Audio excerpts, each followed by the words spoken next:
I bring this video to encourage all single mothers worldwide. May your labor not be in vain. May your children's story end up to be Pastor Jerry Eze's story.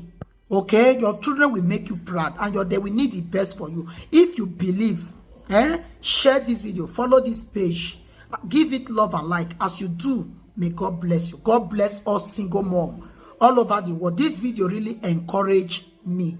Bye-bye for now. Go, bastard, go and call your father. Go and call your father.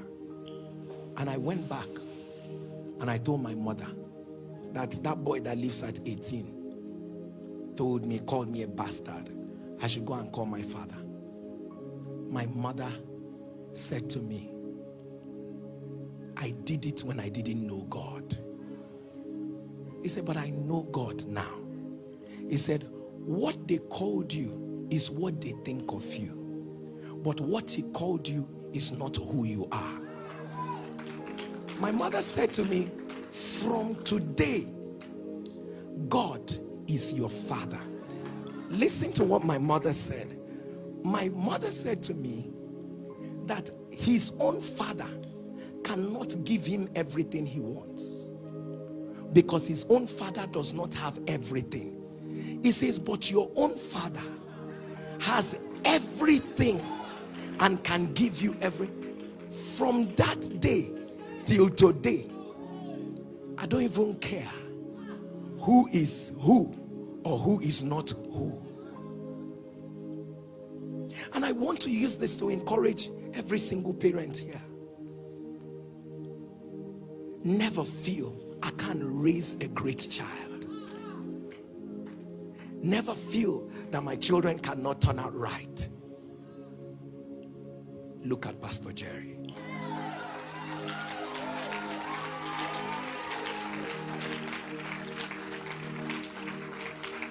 And the truth is that it doesn't even matter what happened when you were in ignorance.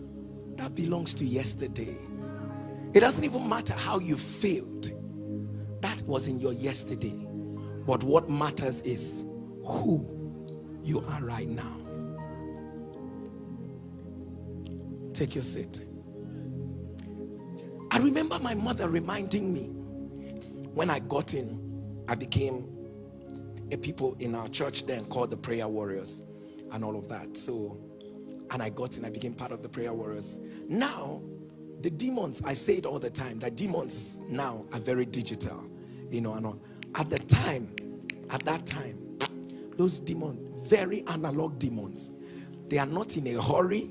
They are not in a, they do all kinds of things. There's a lot of drama and all of that. It is not now. Then in that former church, they used to pack mad people for us. Mad people, and everybody had their own consignment of mad person. So as you are coming, they are writing like your name and all of that. Jerry has 3 mad people under him. So, and the thing is that it was a church where there was so much, I mean, growing up in the right place helps you a lot, where you don't have to explain why the demons did not leave. They say that your spirituality has gone down if you do not produce evidence of how the demons have left those people. So it was literally a deliverance ministry, and then this was exactly what we're doing. My mother was not in that Prayer Warriors department. She was not. But every night, my mother would wake me up and tell me to come for midnight prayer. I remember my mother waking me up one night. I told her I cannot pray, that today's own, I cannot pray, that I'm very tired. So I slept off. The next thing I heard was Tawai. And that sleep left me. And my mother told me that, I'm paraphrasing, I'm not saying it exactly, that who goes for war in the morning and sleeps through the night? If I say to you, for the over 15 years of my life, I don't sleep at night, just because. And NSPPD had not yet come up at the time. So when people sit back and say, oh, this is what we are doing is enjoyment, I look at them and I laugh. I am sold out for this. I wish I will even have the time. When you pray through the night and you do ministry in the morning, the puzzle, I mean, my wife will tell you, this has been our life all to the time we've been married. And then you pray, and then you do, and it's been that way. And I want to tell you, it was my mother that started this thing. He said, you cannot have war in the morning and you are sleeping in the night. She pushed me into what it means to be an intercessor. She pushed me what it means to pray and all of that. Let me say this. I'm sure in my mother's mind, she didn't know, will this stick with this child? Will he forget it at some point? Would it be, don't call your children children. When you relate with your children, you are not speaking to their mind. You are talking to their spirit. A child can be distracted, acting distracted, and all of that. Please don't allow the distraction distract you. You are speaking to the spirit of the child. When your children are at sleep, open the scriptures, read over their lives. Declare over their lives. No matter what your children are doing, speak. My mother was a master in prophetic action. And I said it at the last women's program where I was speaking, and I said to them, my mother would, while she is frying in the kitchen and all of that, in a local kitchen, our local kitchen, with all that fire and all of that. So when I come into the kitchen, my mother would drag a stool, those kitchen stools, in the kitchen, and told me that I should sit at the seat of the kings. That I should sit at the seat of the kings. That this thing I am sitting now, where I am sitting now, is the seat of. Everything is prophecy for my mother. She prophesied over everything. Things that made sense, things that did not make sense. Everything is prophetic. People of God, every mother here, you have the pictures of your children. Prophesy. If you find their clothes anywhere, prophesy. Anything that is happening, prophesy. And I don't forget, and I just remembered it. Ordinary wooden kitchen stool. My mother called it seat of the kings. Why don't you call your own child's dress of the kings? Find something, and because they cannot fail. They cannot fail. They cannot fail. If you see when your own destiny came under attack, you can imagine what your children are going through right now. And half of it, they are not telling you. Half of it, they are not telling you. And I say this because my mother taught me. And my mother will tell me, don't eat when you go to people's house. You know that time. Don't eat when you go to people's house. It's not. And my mother will come back and then call me and say to me, you ate? I said, I did not eat. And then, because I don't used to lie, but I will lie, I said I did not eat. So if I told my mother I did not eat, my mother should agree that I did not. My mother said to me, you ate. My mother would tell me the time I ate. My mother would tell me what I ate. And that was the one that I registered in my heart. I picked it up with my daughter. As my daughter was going to secondary school, about 3 years ago, I told her, let me remind you, I can see. Anything you do, God will tell me. And she thought it's a joke. Now there we did now. Anything going on, God will tell me.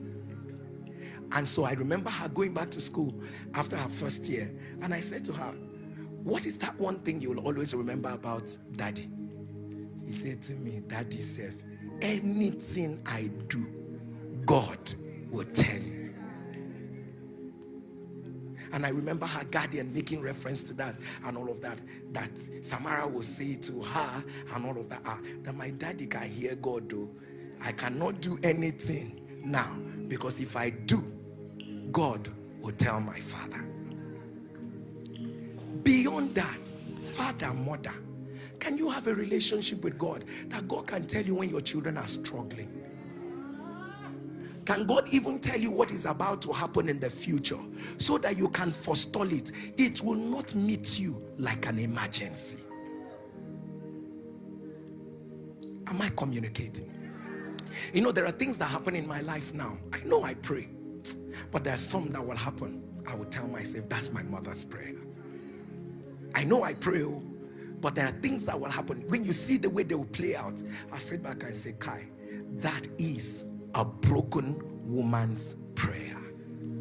That is a broken. There was something I've always shared this with you, how my mother, I got a job with a World Bank project on HIV and AIDS. Then I had even gotten a job with the UN. And I went to show my mother, and I said to my mother, our life has changed. I said, our life has changed. My mother was the most important person to me. So I went to tell my mother, now you will live in my house with this salary. I will change everything. I was excited, telling my mom this, telling my mom that. My mom was so uninterested. I told her, why? She said, everything you are telling me is not what God told me about you.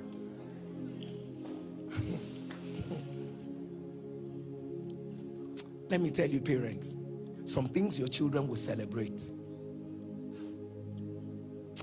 you need to pray about them and be sure that most of them will not die in it. Pray about them. Not how exciting it is means that God is there. And my mother told me, that's not what God told me. That's not what you should do. Hey. As in, it's not what God told you. I told my mother that we quarreled that day. I quarreled with my mother. I said, it's not what God told you. What God told you is that way. And you're telling me to go into full-time ministry. Which example do I have around me to show me that if I go into full-time ministry, nothing will happen to me? Which example? No example. Say it's not what God told. That I will serve God. I will serve God. If people understood my dialect, I would have spoken it for. She would that I should serve God. That what God is saying, I should forget everything and serve God. I should serve God. I should serve God. I should serve. So I asked my mother. I said, so if I'm serving God and I get hungry and all that, he said, if I die, I'll go to heaven.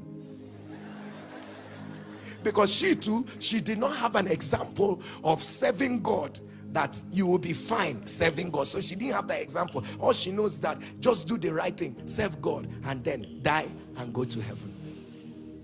I told my mother, not me.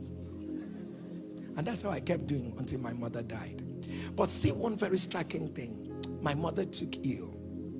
And then when I came to see her the night before she died, so I came to see her.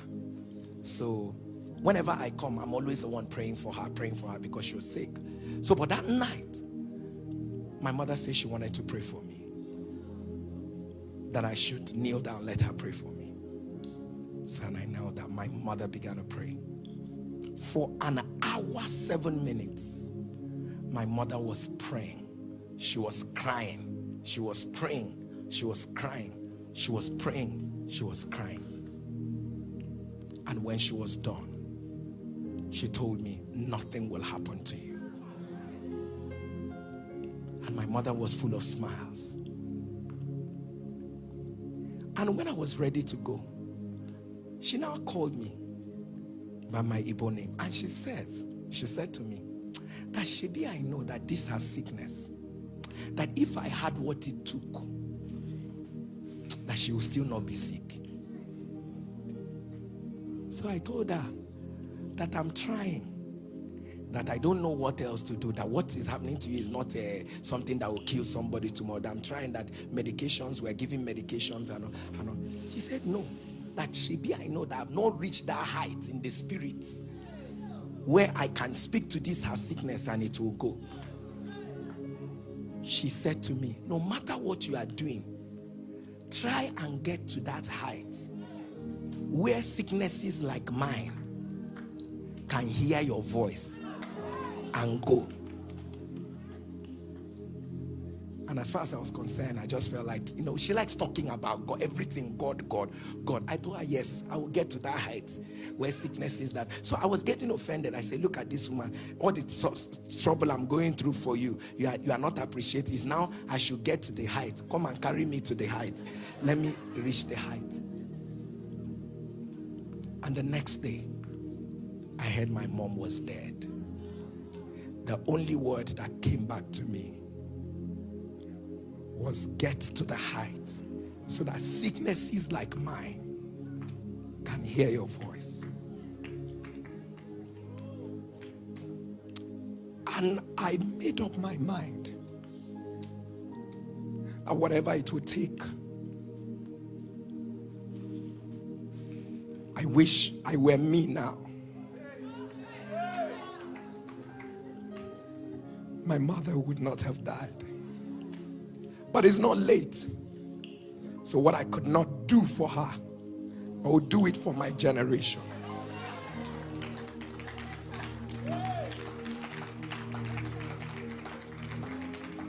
So when people say to me, calm down, you're being too extra. You don't have to do all these prayers every night and all of that. I would never want it to be said that a man prayed and demons ridiculed your voice. Never. So, sir, it's about how your spirit man is stratified. There's a place where you grow. There are things that cannot withstand your voice. Many years ago, this voice could not make it happen. But I'm glad today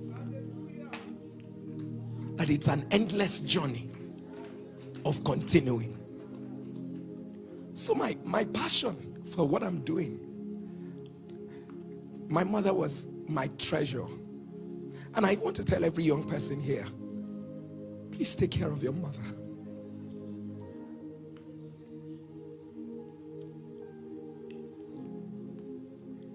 They are not perfect,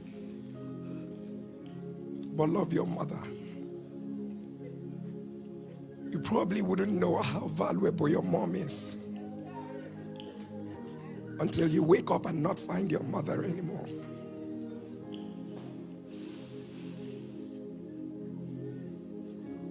Love your mother, take care of your mother. They don't have to ask you for you to give them. I know they can be quite a handful most times. They can complain, they can do. Just be nice, be kind to your mother. Please be kind to your mother. Be kind to your parents as well. Be kind to, remember your parents. Remember them. Show them how much you care and how much, if God blesses you in whichever way, let your parents feel it. Let them feel that God has blessed you. Let them know that God, you see, if anything happens to you, the side chicks won't be there. If anything happens to you, I'm telling you the truth. It's so easy how people move on. But your parents will have a hard time to move on. It will scar them so much. I wish I spent more time. I didn't know my mom was going to die. I wish I spent more time. I wish I did more. And that's what I keep saying to myself.